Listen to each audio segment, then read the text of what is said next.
बिना मेहनत के तक तो ताज नहीं होते। ढूंढ लेते हैं जुगनू अंधेरे में भी मंजिल, ढूंढ लेते हैं जुगनू अंधेरे में भी मंजिल, क्योंकि वे किसी बाहरी रोशनी के मोहताज नहीं होते, वे स्वयं प्रकाशित होते। धन्यवाद।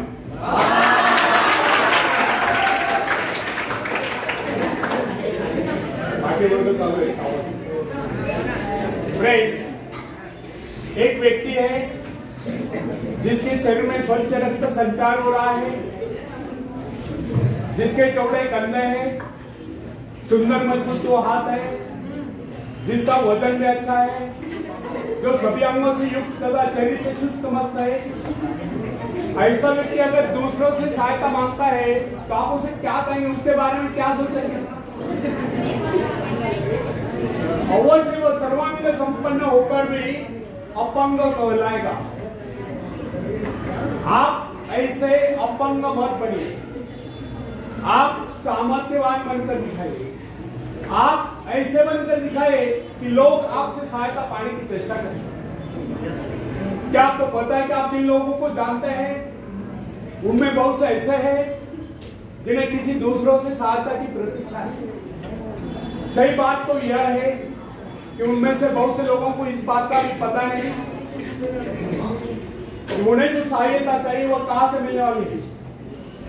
फिर भी वे इंतजार करते सोचते रहते बस अब उनका काम बनने वाला है, उन्नति के द्वार खुलने वाले हैं, कोई उनकी मदद के लिए आएगा, उनके सारे कष्ट दूर हो जाएंगे। क्या ऐसा संभव है?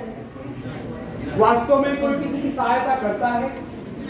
ऐसे सोचने वालों ने अपने गिरेबान में झांक कर देखना चाहिए कि क्या उन्होंने किसी दूसरों की कितनी सहायता की है, उन्होंने आज तक किसकी कितनी मदद की है।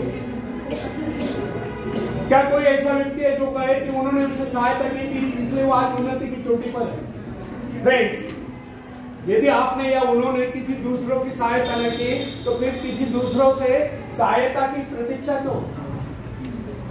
ऐसे लोग केवल अपने भूल के कारण आगे बढ़ने से रोक जाते हैं। हर इंसान को चाहिए कि वह केवल अपने सहारे आगे बढ़े, लौटने के रास्ते से मुंह फेर कर बिना किसी के सहारे आगे बढ़ता चाहिए। आत्मनिर्भरता से तो मनुष्य की शक्तियां विराट रूप धारण करके प्रकट होती है। आत्मविश्वास ही सफलता की नींव है। इसी आत्मविश्वास के सहारे हम दूसरों की सहायता करने में सफल हो सकते हैं। फ्रेंड्स, एक बहुत बड़े प्रबंधक का एडमिनिस्ट्रेटर का कहना है मैं अपने बेटे को ऐसी कंपनी में नियुक्त करना चाहता हूं जहां उसे कठिनाइयों का सामना करना पड़े, क्योंकि इससे उसकी सहन शक्ति और कुशलता विकसित होगी। यदि मैं उसे अपने कंपनी में रखूंगा तो वह मेरे भरोसे बैठा रहेगा, हर निर्णय के लिए वह मेरा मोह ताकता रहेगा, उसमें ठहरे हुए पानी की तरह सड़ान उत्पन्न होगी। आप सभी जानते हैं ठहरे हुए पानी पर मच्छर गुनगुनाते हैं, तो बहते हुए पानी पर राजहंस करते हैं। कितने सुंदर विचार थे उस व्यक्ति के। अगर हर माँ बाप अपने पुत्र या पौत्री के लिए इस प्रकार के उच्च विचार रखते हैं तो वे अवश्य उनके भाग्य विधाता बन जाते हैं।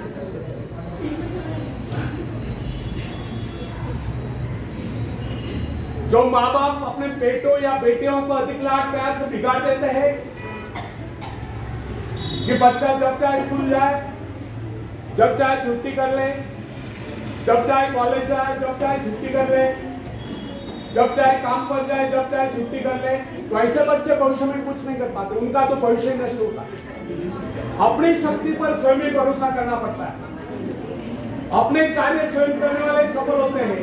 इसी से मानव के चरित्र का निर्माण होता है। जिन बच्चों को यह पता हो जाता है कि वे अपने माँ बाप के सहारे जीवित रह सकते हैं,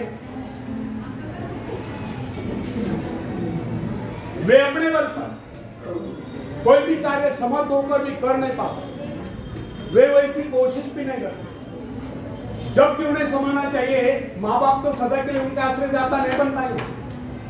एक दिन तो ऐसा आने वाला है जब उन्हें अलग अलग जीवन बिताना ही पड़ेगा।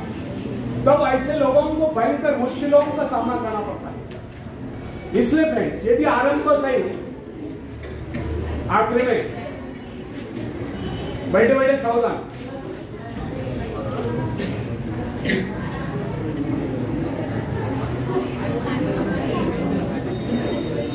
आगे लेकिन ऐसा आने वाला है जब उन्हें अलग अलग जीवन बिताना पड़ेगा, तब ऐसे लोगों को भयंकर मुश्किलों का सामना करना पड़ता है। इसलिए यदि आरंभ से अपने कार्य स्वयं करने की आदत डाली जाए तो यह आदत आपके भविष्य के लिए बहुत ही लाभकारी सिद्ध होगी।